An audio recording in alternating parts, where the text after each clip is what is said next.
mu gihe Manchester City basanze Chelsea de Bruges iba yabaye cyane bayisanga ku kiraro cha Stamford Bridge oreri kimwe Mark Gehikindi ku mapasi yo mabiri ya Ryan Cherki 68 Jeremy Doko adendura ibintu nakubwiye hari ipasa yahaye Gehi ijya niwe yogaruka kayisubiramwe wenyine.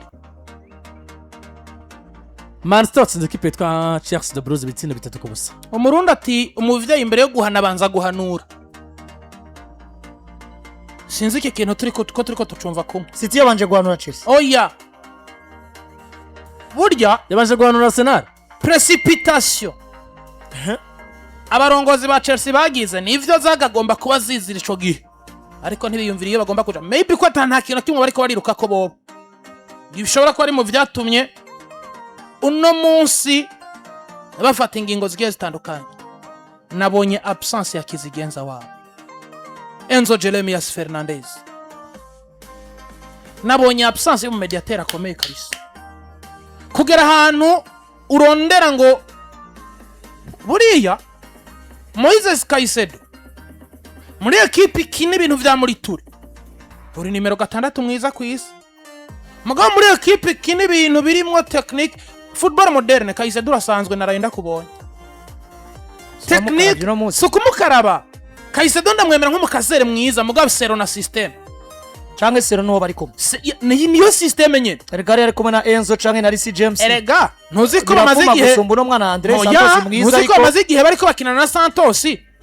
Fernandez agakinira imbere ya yamara gukina na Santos ubona ko ari kinabuze. Hari kinabuze kuriya kuntu yakina na Reece James ari we yaje muri mediane. Reece James ari experimenté techniquement kandi ari foro no mu gukasa rega nawe mu rwego rwa Caicedo. Uriya mwana Andre Santos ni mwiza mbwo neragera ko amwikoreza biriya bibazo vya Chelsea hagati muri mediane. Les amis naravye match Liam Rosenia sinzi capfa na Garnacho. Yazanye Steve Willian bien sûr nk'umwana z'umupira w'umunya Brazil agomba kugirirwa icizere. Akina iminota 20 ya mbere mibi.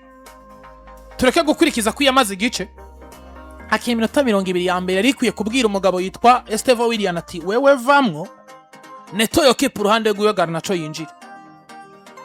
Steve amaramita aragaruka akina kugera n'imibiri nk'aminota 50 gutya kiri mu kibuga.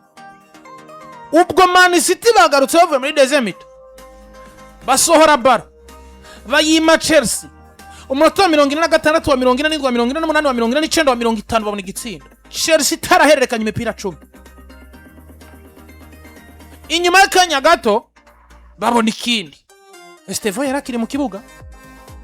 Chelsea iza kwinjiza Garnacho bamaze kugira ibitsinda bigera kuri 2-0. Garnacho yinjira na fresher igomba kuzana Chelsea mu rukino. Caicedo akora amakosa atakaza baro. Jeremy Doko adendura icizere cha Chelsea de Bruges.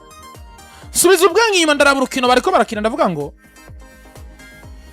kudakinisha umugabo yitwa Kore Germaine Parma ku ruhande rw'uyo kubera novuga ngo ibihano vyafatiwe Enzo Fernandez biri mu bintu bikostinze cyane Chelsea kuko turazi ngo Chelsea nziza igomba kuba ifise Kore ku ruhande rumwe Neto ku rundi ruhande rw'ibumamfu umugabo yitwa Fernandez ariko akina inyuma ya Joao Pedro yakoze akazi kabisuka bana ngo ariko arabura uwo muntu amusutena kuko sinzi ko muri ko murabona esprit de combativité mu bana b'abanya Argentine canke abakinyi b'Amerika Latine sauf les Brésiliens.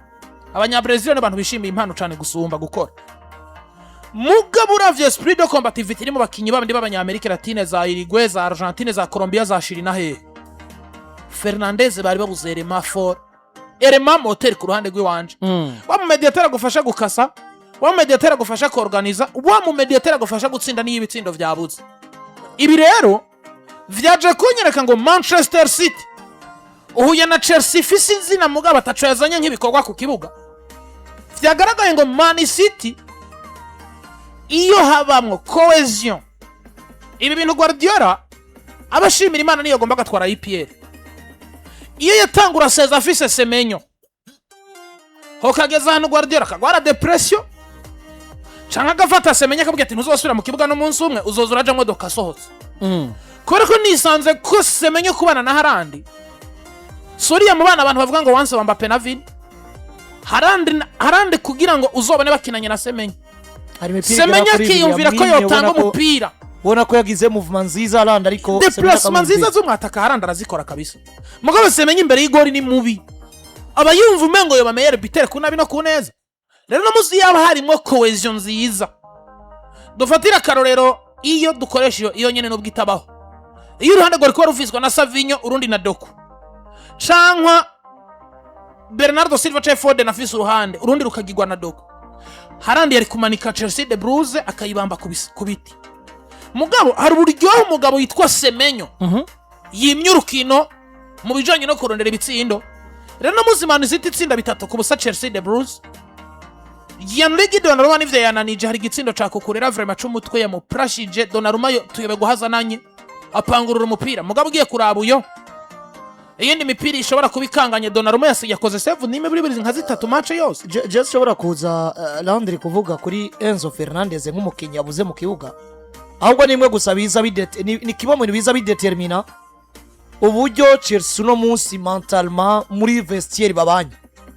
Bigaragara ko buri equipe yoza ikaba profita kuko cyane equipe imeze nayo barasubiye. Iriya saga ya Enzo yaje n'inyuma yaho naho arabandi batahanywe, mugabo nabakukurira baravuze bagaragaza uburyo bataratahura kugeza muri kano kanya nka vestiaire ya Chelsea uburyo witwa Enzo Maresca yasezerewe. Mugabo kandi bigaragara ko nubwo Rossellero yoshaka kazoba mwiza bazomuyoboka bagize gute bativye cyane. Usibye ko babuze service za Enzo mu kibuga, mugabo nigiye bari bamuvize twari tubaze kubona deja Chelsea kuri tapi veri ku rugero rw'urubi. Kuri munsi bageze ku rugero rwaho bakinye match 3 batsinzwe muri EPL ndetse ukongera ko n'urukino rwa Ligue des Champions ku ruhande rwa equipe ya Chelsea batazi gutsinda igitsindo mu igori rya equipe yabatsinze. Kimwe kubusa contre Newcastle bakwategura retour ya Paris, 3-0 contre Paris muri match retour, 3-0 imbere equipe yitwa Everton nta gitsindo ufise umwataka nka Joao Pedro Jankira Jesus asubirwa na Dilap ufise Cor Germain Palmer ariko hazarubone muri no saison cyangwa naho umuzi hose. Palmer inshuro bamukinije 10 na Palmer wo ku ruhande baba batandukanye. Equipe nyinshi buriya ziraba soulage cyangwa zirahekwa rimwe na rimwe n'urugero rwiza rwa defense yo attack atari nziza, cyangwa rugahekwa n'urugero rwiza rwa attack yo defense atari nziza, ukabona ngo abataka batsinda byinshi gusumba ibyo abadefenseur bagira gute bankesa ya. Mugabo namusi Chelsea yabaye equipe yankesa defensive ndiko ndibaza urugero Chelsea bigeze ko yabidafise Fofana yagarutse. Umwe mu badefenseur beza nemera ko Chelsea fise ashobora gukina match mukabona ngo iyi match bari kujya 3 canke 4 batatu ya na metrije Harandi mu ijoro rya kewe n'umwana yitwa Jorere hato. Umwe mu bakinyi beza defensive kwa Chelsea, mugabo Chelsea bameze nabi pe.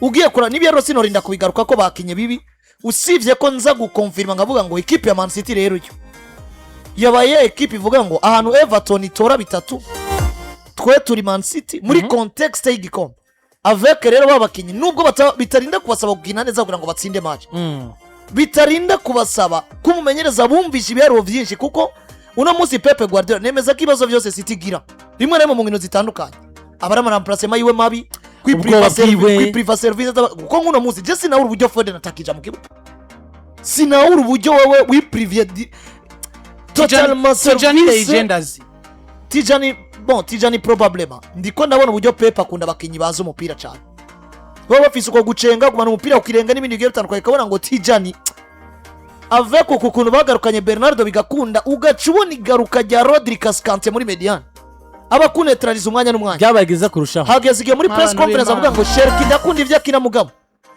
genda ndagukenera ureme ubwo buryo buva mu bitsindo kubasatiriza ako kazi ko kudefanda rekera abo bagomba kudefanda bagire gute bagakora. Abo mugabo yitwa Cascante ukavuga ati ndabonye ishusho y'umupira w'amaguru y'abantu bakina hagati mu kibuga, ibiro vyinshi ubwenge n'inguvu. City rero batsinze equipe yitwa Chelsea bayisanze ku kibuga cyayo 3-0 bana garukizere muri indi shusho, mu gihe Liverpool batsinze equipe yitwa Fulham 2-0 ngo banagarukana ucizere banagabisha Paris Saint-Germain. Riyo ngumoha azo mupira Riyo ngumoha ndasubiyemwo Yesu ashimwe kuba slot azo mupira Yesu ashimwe kuba slot nanje atandandaje canke ngwanzanemwe mutima mubi, ariko Imana imubabarire yaratwimye impano. Imana imubabarire ndasubiyemwo yaramwiyeretsa dutabara Newcastle muri Fazare anabima service zo mu experimente nka Sara ariko arigiramo umwanya yikinire. Riyo ngumo Nguma navarize kuri kabiri ubu kipe bukinisha nk'abantu neza yamara mugana Fulham ati mugana wanda ati Nguma ni petit frère wa Vini yamara Fulham ya Marco Silva yarasubiye inyuma yasubira inyuma yareka Nguma ni petit frère wa Vini. Van Dijk ati twishimiye intsinzi ndetse tunishimiye kandi kuba twatsinze ariko twebwe igori ryacu ridacafuye tugize clean sheet ati rero